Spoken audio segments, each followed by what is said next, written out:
Hello there! Welcome to the Saroy channel wherever you are in the world, and so much love to each and every one of you. How are you doing? I do hope you're doing remarkably well. I'm doing great, thank you very much, and I'm so delighted you've joined me for part 2 of our story tonight. And wow, what a fascinating story. We are learning about a woman called Aoife. She was married to a man called Richard, and she grew up in the Oregon coast, in a beautiful house overlooking the ocean called Golden Sands. And she ran away from home, abandoning her own daughter, abandoning her husband, and just getting away. She moved to Florida.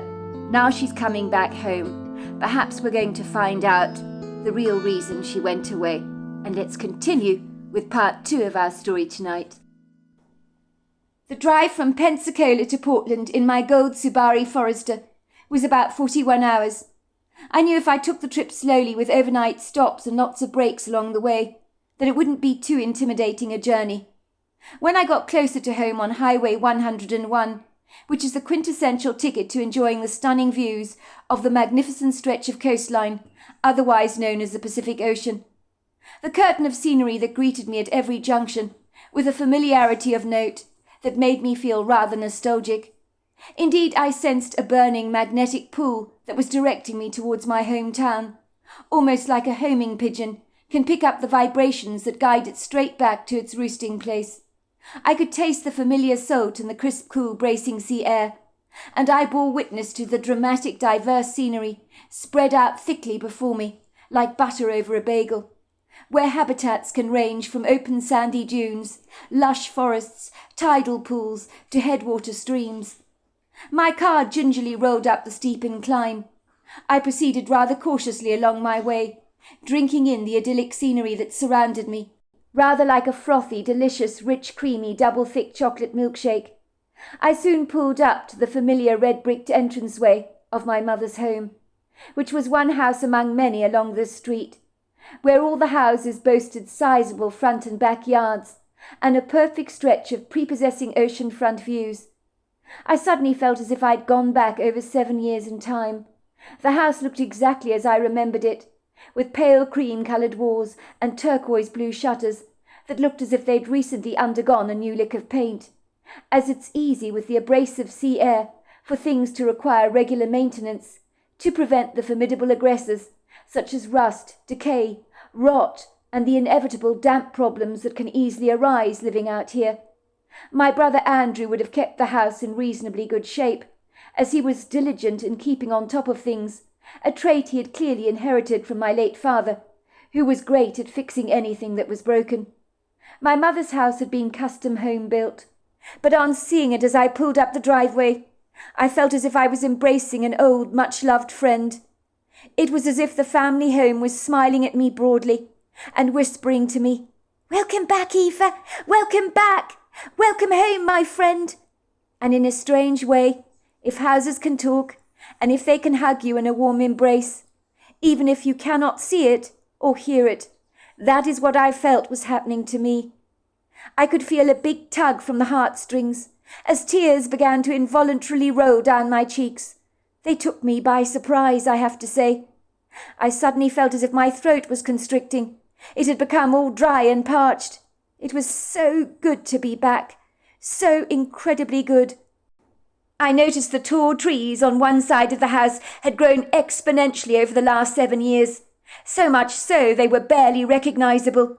They were far more spectacular than I remembered, with boughs proudly bursting with glossy green leaves. The grass that bordered around the front of the house facing the street was green, mown to absolute perfection, along with flower beds bursting with tumbling displays of spring perennials, along with hedges that had been sheared into neat little shapes, and wild rhododendron bushes bursting with blossom. Then there was my mother, wearing her signature bright red lipstick that accentuated the huge smile on her face and her white teeth. She flung open the turquoise front door and was standing there looking at my car, hoping to catch a glimpse of me, but I suspect she was struggling to do so, as she didn't have the greatest eyesight, and for some reason wasn't wearing her glasses. But I could see excitement bristling in her sea blue green eyes that almost matched the turquoise of the shutters, For a brief moment I could deceive myself into believing that my mother did not have the beginnings of dementia.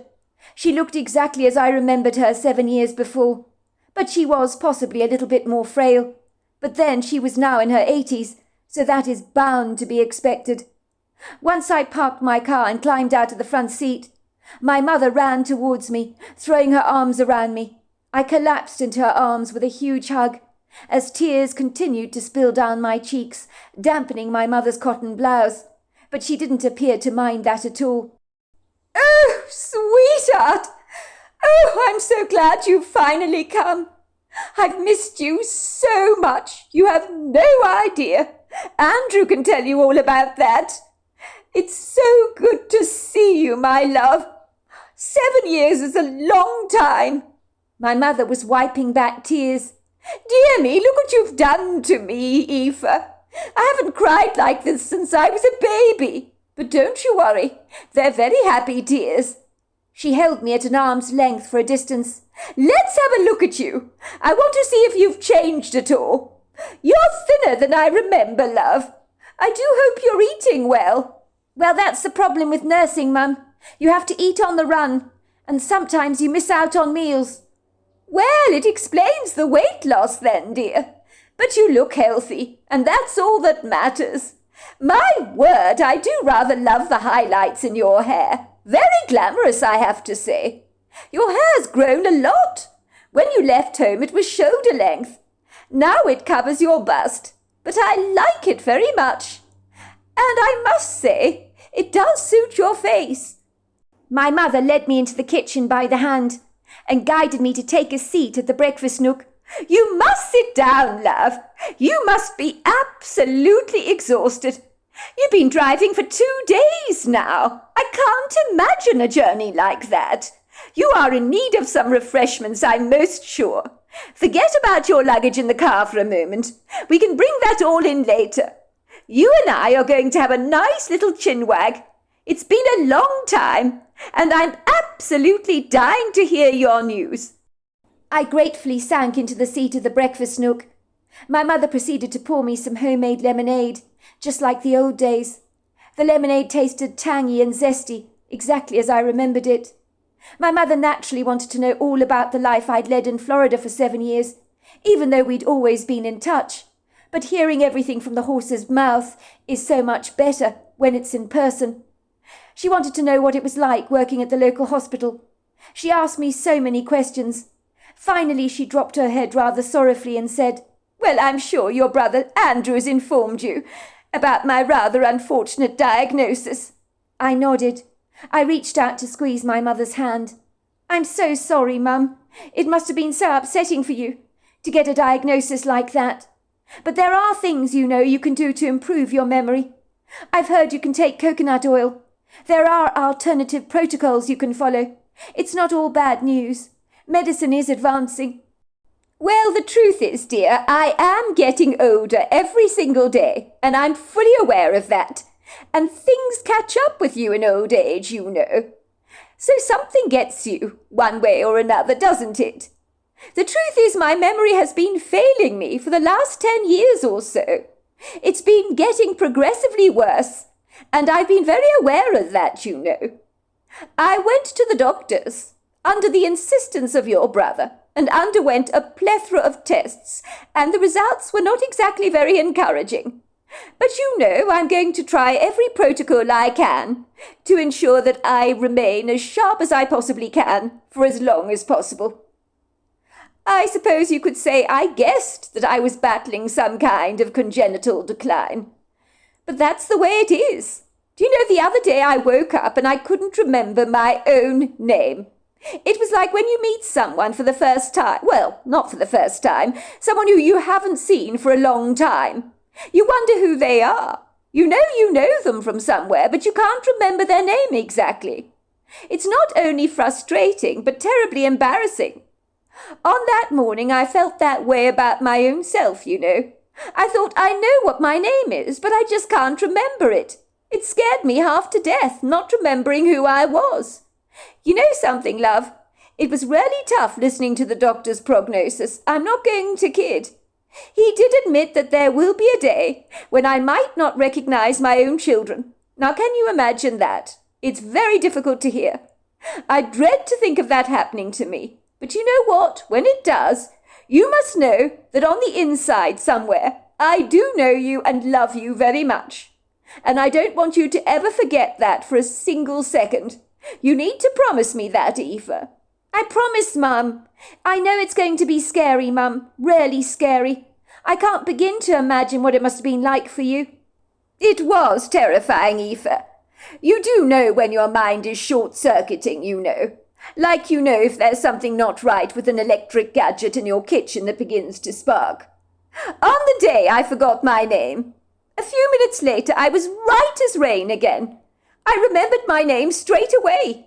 But the forgetfulness has become an annoying botheration for me that I so wish I could swat away like a blowfly. I can do some stupid things at times, Aoife, when I lose my memory. Do you know one day when I came back from my shopping, I couldn't find the toiletries I'd bought. I discovered I'd put them in the microwave, and I'd put the new dress I bought in the deep freezer. I searched for these things high and low, couldn't find them anywhere. Your brother found that dress of mine when he was dishing up ice cream for dessert later on in the evening. We had a good old laugh about that when he brought out the stiff dress for me. It may have been funny at the time, but let me tell you it was distressing to say the very least. I mean, what made me put a dress in the deep freeze? God only knows. That's why I'm here, Mum, for you, to help you on this journey. I know it's not going to be easy, but we'll get through it together, I promise. I'm a nurse, so I know what to expect, and I can help you in any way I can. And believe it or not, Mum, it's a gift for me to be here home with you. I wouldn't want it to be any other way, and I promise you I've been longing for this day. I've missed you so much. I'm genuinely thrilled to be back, in more ways than one. Besides, I do need to make amends with the past, and I want to get to know little Chloe. I had to come home for her, not just for you. My mother grabbed my hand and squeezed it tightly. Of course I'm so thrilled you're here, Aoife, with me. I've missed you so terribly much. But I'm concerned about you. Should you really be sacrificing your life on my account? I don't think so. I mean, I don't want you to give up your life for me. Mum, I'm not giving up anything. I'm just so thrilled to be with you again. Well, as for Chloe, now that's an altogether different matter, is it not? It's a rather delicate situation, to say the least. It can't have been easy for you coming back here, Aoife, after all this time, and after everything that happened. And also, the way you might be received by some of the locals. Well, it doesn't bear thinking about, does it? Well, I'm not worried about any of that, Mum. Well, you know, dear, people can be vindictively cruel. Some of the spiteful things people said about you after you left were quite deplorable. I remember wishing that I could tell them the truth so that they could put their wiggling tongues to rest. But I couldn't betray your trust, could I, Aoife? You'll always be my little girl, no matter what, no matter how old you get. And my maternal need to protect you goes with the territory of being a mother, I'm afraid. Well, I appreciate everything, Mum, and everything that you did at the time, the way you stuck up for me. I cannot thank you enough for that. Oh, you don't have to thank me for anything, Aoife. I would do anything for you, you know that. But I do think, in hindsight, that things should have been done differently. But I understand why you did what you did back then. How's Richard? I asked. I understand you have contact with him because of Chloe. Of course I'm regularly in touch with Richard. I see him almost every week. Little Chloe comes twice a week to be here with me. She's such a delightful little girl, she is. You've missed out on so much love. She's grown so very quickly. They always do at that age, you know. I know I have, Mum. Believe me, I have so many regrets. I can't even begin to tell you about them all. Well, you're here now, love, and that's all that matters. How did Richard take it when I left that note for him all those years ago? You really want to know the answer to that question, love? Well, I'm sure you know it anyway. He was absolutely devastated because Richard adored you. You were his life, his entire world. And he was furious at the same time. He did try to insist I told him exactly where you were. But I told him you needed space and time to yourself, and he couldn't understand why. As I was saying, he's been very good to me about giving me access to Chloe. I will give him that. Well, that is good of him, but I wouldn't have expected anything less, Mum. It would have been insane for you not to see your granddaughter. The truth is, Eva, I really don't know how Richard is going to react when he learns you're back in town. I've given the matter a lot of thought, you know. I don't think he's going to receive that news terribly well. I don't believe he's ever forgiven you for leaving him in the lurch like you did, with no explanation whatsoever as to why you left him. It was incredibly tough on him back then. For a long time he was completely lost. My heart went out to him, you know. Let's just say after your divorce, I think he wiped his hands of you completely. I think he may not be very accommodating about allowing you to see Chloe after all this time, although I could be very wrong about the matter, because Richard is a very agreeable person. I think as far as he may be concerned, you forfeited your right to see Chloe, to have a relationship with your daughter, after you walked out on her in the way you did. Well, I'll cross that bridge when I come to it, Mum. I'm sorry, Mum, but Richard cannot stop me from seeing my little Chloe. He just can't. She's my little girl, and I'm her mother. I naturally want a relationship with her. I know I messed up big time leaving her in the way I did. I know it was a foolish thing to do, and I really regret it. But I wasn't in the right headspace, Mum, back then. Things are different now. I'm in a much better place, and I really want to make amends, and I want Richard to really believe that. You're going to have to speak to him, love.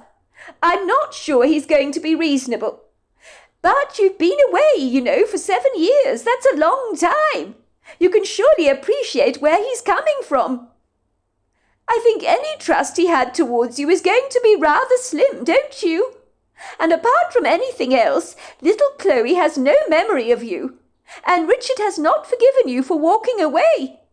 He doesn't understand any of it, love, or why you up and left him in the way you did. None of it made any sense to him at all, and your leaving little Chloe behind was just such a shock to him. At the very least, he would have expected you to take Chloe with you. In the end, Richard had to raise his little girl all on his own, and that was not remotely easy for him. But he's a great father to your little girl. Of course, I honoured your wishes, Eva. I didn't disclose any of your reasons as to why you left, because I understand it was very delicate. I mean, what was the point anyway? The man was broken up after you abandoned him, and little Chloe in the way you did. There was no point in putting salt into the wound, making things far worse than they already were. But even I thought you'd be back after a couple of weeks, and you would return home. But instead you stayed away for such a long time, love. 7 years is not a short leave of absence by any manner of means. I just couldn't come back, Mum, and you know exactly why. So does Andrew. I didn't keep any of this from you as to why I left. But how could I tell Richard? How could I? I knew the truth might break his heart, and he was broken enough when I left him. He was so in love with little Chloe after she was born. How could I possibly tell him the truth, Mum? I know, love, and what you went through beggars belief. But at the time I think you should have told Richard what was going on. I think he would have understood and given you the space you needed. Maybe he'd have encouraged you to see a shrink or something to help you overcome some of the demons that were tormenting you at the time. I'm not sure he'd have understood, Mum. And for your information, I did get some counselling over my issues when I arrived in Florida, which is why I'm in a better place now, but it's taken a long time to get there. I went to see a therapist called Julia Senderwood. She came highly recommended. It's taken a long time, but Julia has helped me. She's helped me to see the wood for the trees. She's made me see it's important for me to have a relationship with my daughter. She made me see that none of this was my fault. My mother looked at me through her dewy eyes that could not hide the fact that she was delighted to see me again. Your therapist is absolutely right, Aoife. None of this was your fault, and I told you that at the time. It was hardly surprising you were insouciant towards little Chloe, given you found out the truth. But I think Richard would have come around in the end. I really do. He loves the bones of little Chloe. I'm not sure he would, Mum. Men are difficult, you know. You can't always be sure how they're going to react to something. My mother shrugged her shoulders nonchalantly.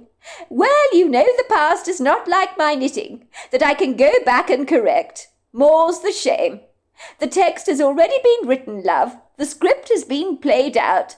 So it is what it is. And there isn't a jelly bean we can do about it. Despite everything, Richard is a jolly good, decent human being. And like you, he didn't deserve any of this to happen. I think now you're back in town, you should tell him the truth, Aoife, about what happened, and why you upped and left the way you did. I don't think I could, Mum. The truth might destroy him, and sometimes the truth can be a killer. I've seen it at the hospital, where the truth has driven people to attempt the unthinkable, to take their own lives.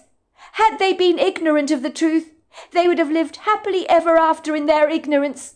And in some ways, Mum, that's kinder. Do we always need to know the truth, if it's going to end up destroying us? I don't think so. If I hadn't been hell-bent in knowing the truth myself, I may never have run off the way I did, and Richard and I would still be happily married. Well, when you put it like that, love, I don't know what to say. But there's method somewhere in the madness, and what you say is true. So who am I to judge? Let's just say I think there are going to be some roadblocks along the way for you, now that you're back in town. Richard is going to need to know you're back. And if he's going to allow you to see little Chloe, he needs to be assured you're not going to hurt his little girl by sauntering off again in the way that you did, that you're here for keeps, and you have no intention of hurting his little girl again. I do think the revelation of your being back is going to go down like a lead balloon with him. And can you blame him for that? I'm sure, Aoife, you are the very last person in the world he wants to see right now. There is one thing you should know, Aoife, and I'm not sure you're going to find this very easy to digest. Go on, Mum, tell me. I can practically handle anything now. My mother looked uncomfortable. She shifted rather awkwardly in her seat, and hurriedly topped my glass up with more lemonade, to avoid looking directly in my eyes. My mother hated to say anything to me she knew would sting me. Whatever it was, I'd likely find out about it enough sooner or later, so she might as well tell me what it was. Well, Richard has moved on with his life, hasn't he, love? It was going to inevitably happen when you moved away. A man like him is not going to remain unattached for terribly long, especially after your divorce came through for both of you in the post. Richard's been with another woman over the last 5 years. He's now engaged to her. Maybe Andrew told you about her already. I rather suspect he has. Richard's fiancée is called Lacey. She's the one who takes care of little Chloe most of the time. And I'm afraid, love, I hate to tell this to you, but Chloe calls her mummy. I know that is very hard to hear, but as far as Chloe is concerned, Lacey is a mother to her. She doesn't know anything about your existence. I inwardly grimaced. This is not what I wanted to hear. I had heard from my brother that Richard was seeing someone new. That was true. I had brushed that unfortunate news away, like the dust particles on a coat. The idea of my little Chloe not knowing me any more broke my heart, but then she'd never known me. But I did not deserve any better than that, did I? I'd been the one that had walked away from my little girl, and now I was having to have a rude wake-up call. Getting to know my little girl might not be as plain sailing as I had hoped it would be. My little girl was calling another woman mummy. How would I ever be able to weave my way into her life, like a golden thread that doesn't belong in the tapestry? but now insists on making an appearance and being sewn in among the threads, when there's no place for it at all. As I suspected, word about me being back in town went around like a rampant wildfire, and I can only imagine the ugly words that would eventually be spluttered around the place like mud over a windscreen window. It was at the local supermarket, when I was buying some food items to make my mother a homemade meal, that I stumbled into the woman that had been my best friend, until of course I'd left town. Andrea O'Connor just stood there staring at me, as if she'd seen a ghost.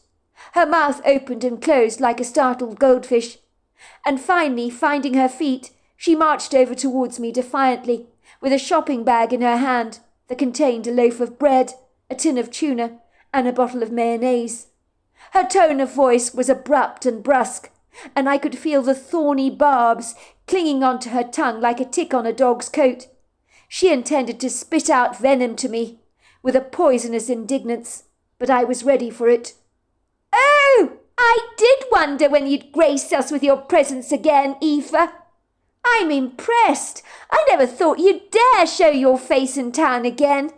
Not after what you did. Have you really got no shame?" Andrea spat at me contemptuously, as if she'd long since forgotten that at one time we'd been the best of friends, that had walked home together from school every day, and giggled together over the boys we both fancied. No, I could see no nostalgic wistfulness in her eyes, no precious memories from our childhood that softened the blows of her judgmentally condemning words. It was like she'd conveniently forgotten our special friendship that we'd enjoyed together, like you might leave behind your dark glasses on a bus and forget how good a pair they actually were. "It's good to see you too, Andrea," I said sarcastically. "It's been a long time, has it not?" Andrea frowned. "Not long enough as far as I'm concerned. What you did, Aoife, it was deplorable. People in town couldn't get their heads around it. You, Aoife, of all people, walking out on a 6-month-old baby like that. Who does that? It's criminal. What kind of a mother are you? Even if you were suffering from some postnatal depression or whatever they choose to call it, you could have sought help, Aoife. But no, not you. You just swanned off into the sunset, leaving poor Richard in the lurch. You have no idea what you put that poor man through. It was cruel, Aoife, really cruel. And the worst part of it all is Richard loved you so much. You know how lucky you were to have a husband like him. He was incredible. He loved the bones of you. And then you do this to him. How could you, Aoife?" She paused for a brief second to draw breath, and then asked, "Anyway, what are you doing back in town? Why have you come home after all this time? You should have just stayed away."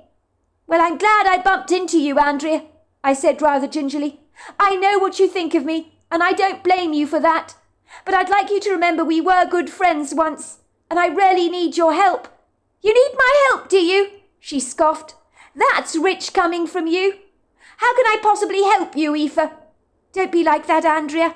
I'm begging you, don't be like that. We were best friends once, remember? I'd like to be friends again if we could. I was actually going to come and see you, but I'm glad I bumped into you like this. So what is this so-called favour you want from me, Aoife, then?"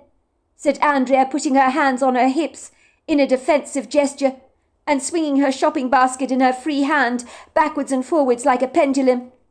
"I want you to tell Richard I'm in town and that I need to speak to him about Chloe. I want to see my little girl again." "Is this a joke? You want me to speak to Richard for you so you can see little Chloe again? It's a bit too late for that, don't you think? Are you insane, Aoife? Do you have any idea what you did when you up and left that poor man? And your own baby, like they meant absolutely nothing to you? Do you have any idea how broken up Richard was?" "Of course I have an idea. I'm not a monster, you know. You could kid me.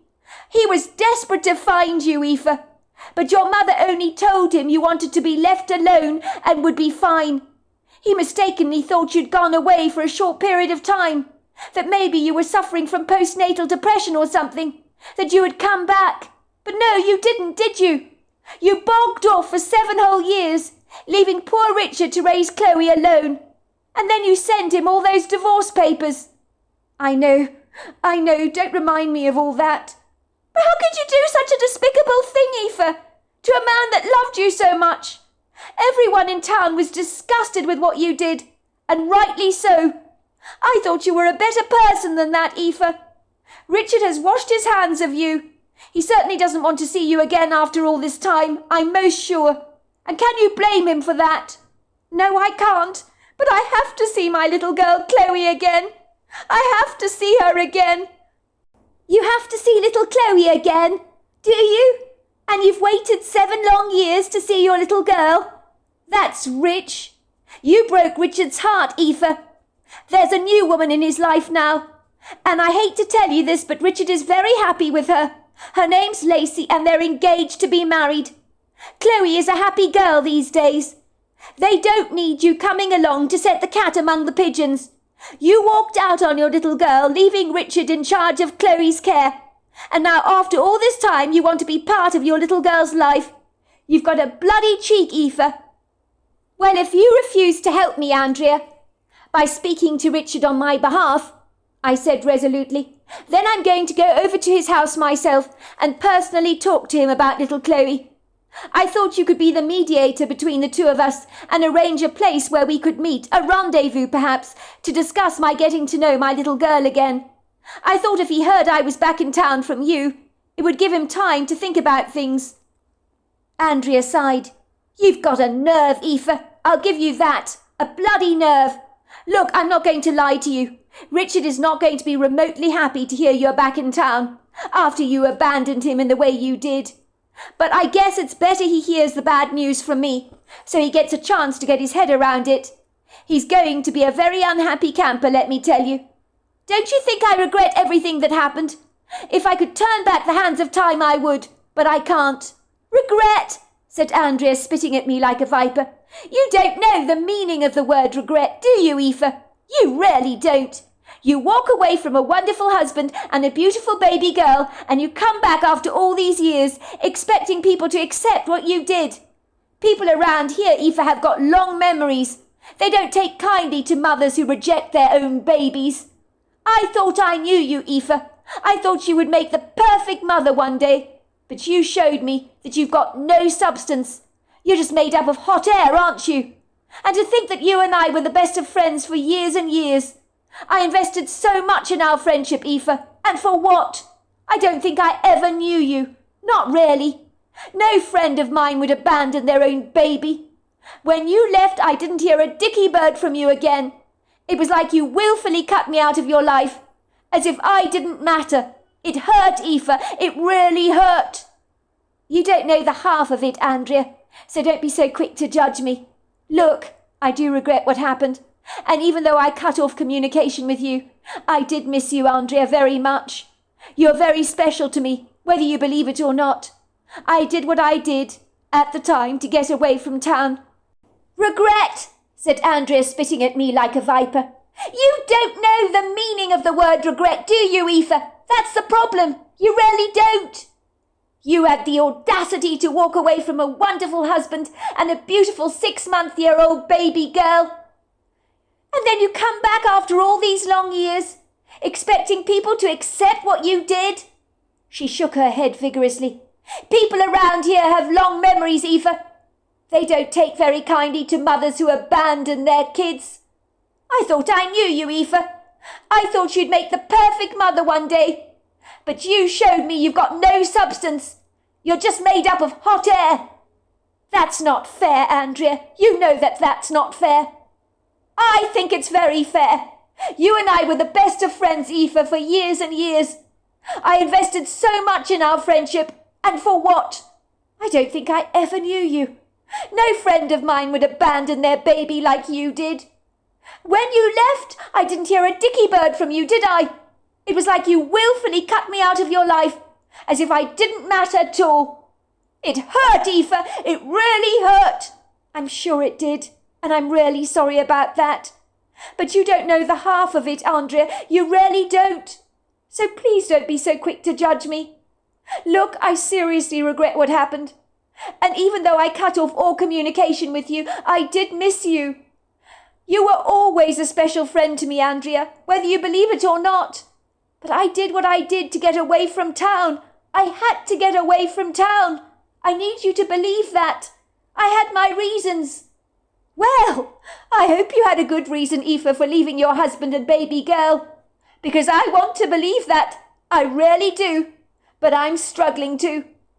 I pulled open my purse and thrust a card in Andrea's hands. That's my cell phone number, Andrea. Give me a call on how to proceed from here. In regards to seeing Richard. Please speak to him on my account. Tell him I really need to see little Chloe. And tell him I'm very sorry about the chaos that I caused and what I put him through. I didn't mean to hurt him.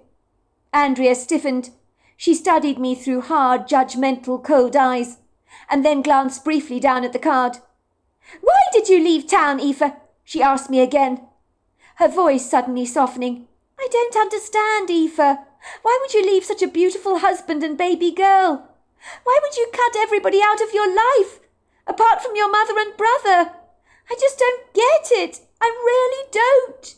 Believe me, Andrea, when I say there's some things it's better you don't know, I mean it. I did have good reason. That's all I need you to know. Andrea's mouth dropped open as I promptly marched out of the store, leaving my shopping basket behind me, tears rolling in a flurry down my cheeks. I certainly didn't want to give Andrea the satisfaction of seeing me like this. I had known that meeting some of the townsfolk after all this time would be grievously hard, but Andrea had been my very best friend, and seeing the despicable resentment and hatred in her eyes that she wilfully subjected towards me was more than I could bear. It was brutal. I returned to my car and sat there in the front seat, having a jolly good cry. I was very grateful my car was ambiguously obscured by a large overhanging tree, so any passing inquisitive shoppers returning to their cars with trolleys loaded up with groceries could not see the strange woman blubbering her eyes out in her car. I'm glad to say the tears brought me a measure of release. It had been a long time since I'd cried my heart out like this. My therapist, Mrs. Senderwood, had told me I needed a good cry, but until now the river banks of my tear ducts had been like a dry, arid desert, where no water could be found, until the heavens finally opened. I suspected that these were long, belated tears of grief, as coming home had made me all too well aware of what I'd lost. But the memories of that tumultuous day, when I went for a casual stroll on the beach, came rolling back to me, like the waves on the seashore. I couldn't ignore them, for they began flashing in my mind in a vivid imagery. My heart began to palpitate as I lived through the moment that had changed my life forever.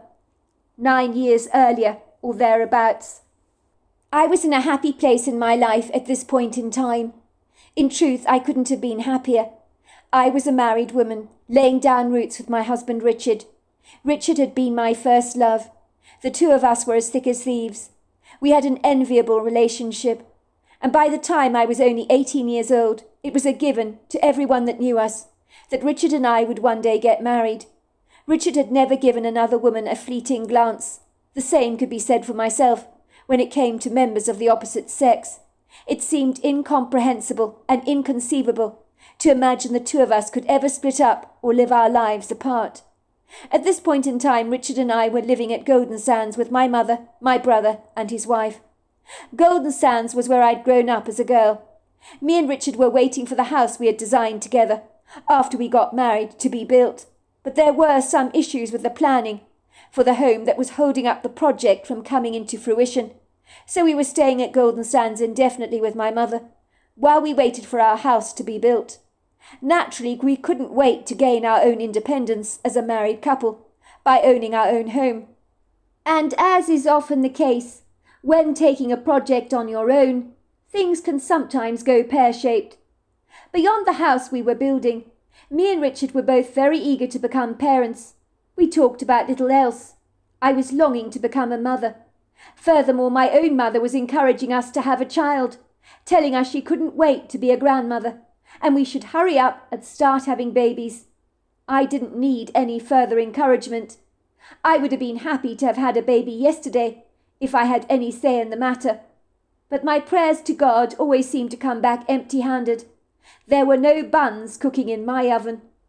Ostensibly I'd been trying to fall pregnant for the last 2 years or so.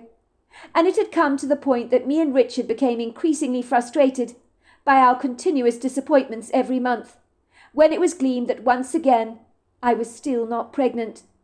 I didn't think I had the stomach to undergo any more setbacks. We both knew we needed the matter investigating by a specialist, as I had a horrible deep guttural feeling that I might be infertile. I automatically assumed any plumbing issues in that department had to be female-related, as women had much more complicated apparatus than men did, so it seemed a given that we both thought the issue was with me. Richard had kindly assured me that we could go down the route of IVF treatments if I continued to struggle to conceive. "Don't blame yourself, sweetheart," he told me. "There are lots of couples in our predicament that struggle to conceive. We will get through this together, I promise you. One way or another, we're going to have a baby." It was when the doctor had tested us both that I was expecting the blame to be firmly laid at my door. I wondered if the doctor was going to tell me that there was something very wrong with me, and that I was incapable of ever having children. The thought filled me with dread. Dr. Ian Fondelay looked from me to my husband. His eyes finally settled on Richard for longer than they had on me. "I'm glad to tell you both that there is absolutely nothing wrong with you. You are both perfectly capable of having children. But your battle to conceive may be harder for you than most people. But I'm sure we shall get there in the end. The main thing is don't worry about it. Worry is very destructive, you know. It will kill your chances of conception every single time. You see, getting pregnant is also an emotional and spiritual thing. It's not just physical." "So we don't need IVF treatment?" I asked the doctor, looking heartily relieved, as I considered the expensive repercussions of such an investment. "If you're not having success in the long term, then yes, IVF treatment can be a route we will consider. But at this point I wouldn't rush things if I were you. Nor would I get embroiled with unnecessary expenses. You're both young, and there's time on your side. And you, Aoife, have some quality eggs. As I was saying, there is absolutely no reason why you should not fall pregnant. But it's a bit of a waiting game, where patience will be needed." "So there's nothing wrong with me then, doctor? I am capable of having a baby, am I?" "Oh, there's nothing wrong with you at all, Aoife. As I was saying, Mrs. Douglas, you've got plenty of good quality eggs." My husband sat there in silence. Slowly he caught the doctor's eye. "Is the problem with me, doctor? Why do I get the strange feeling that it is?" "In a manner of speaking, Mr. Douglas, you could say that the ball rests firmly in your court. But there is nothing that you need to worry about. Indeed, if you worry, it will make the problem significantly worse. Stress and worry can wreak havoc on your sperm count. I've seen it often enough in my practice. Believe me, there are a lot of men in your unfortunate situation, Mr. Douglas, but it is a situation that can be amended and changed. I'm afraid at this point in time, your sperm count is rather poor. But your condition is not written in stone. Things will change for the better. At least I can say you don't have low testosterone. You don't have chromosomal defects or an undescended testicle, nothing like that. You have none of those shortcomings. You are perfectly healthy, I'm glad to say. What we have here, I suspect, is all stress and lifestyle related. Once we fix that, we fix the problem. Maybe trying to get your wife pregnant, Mr. Douglas, is creating anxiety. Things like that can reduce your sperm count. It's not just a physical thing, you see. It's also mental. I do understand that the two of you are building your own home, and that's bound to cause undue stress. Believe me, I know about that." My husband looked as if someone had thrown a brick at his head, for no man wants to hear he has a low sperm count, as it can feel quite demasculating, and my husband did not receive the news terribly well. "Mr. Douglas, please don't be too upset about this," said the doctor, sensing my husband's obvious despondency. "These days, I'm afraid, a lot of men suffer from a low sperm count. As I keep saying, changes to your diet, exercise regime, and lifestyle habits can make a consequential difference to sperm count. I see men in your position all the time. All it means with less sperm being around is that the chances are slimmer for your wife to fall easily pregnant. But that doesn't mean that she won't. A lot of women have fallen pregnant despite their husband's low sperm count, so I wouldn't worry about it too much. You will probably find if you go away on holiday and relax, bingo, your wife will fall pregnant faster than you can say Jack Robinson. As I say, I see this all the time. Forget about trying too hard to get pregnant, and let it just happen naturally. I had one couple in my offices over a year ago. They had similar problems in conceiving. They eventually decided to adopt a child. They stopped worrying about trying to get pregnant, and lo and behold, it happened. I can't underestimate how stress will hijack your chances of success every time. When me and my husband walked away from the appointment, Richard was very upset, blaming himself for being the reason I hadn't fallen pregnant yet. He made every effort to enhance his health in order to improve my chances of conceiving successfully. I would one day soon fall pregnant, but me and my husband Richard had no way of knowing that fate had other ideas for us that would turn our lives quite literally upside down. So there we are. That is the end of part 2. Part 3 is tomorrow night, and I look forward to you joining me then. Until next time, goodbye and good night.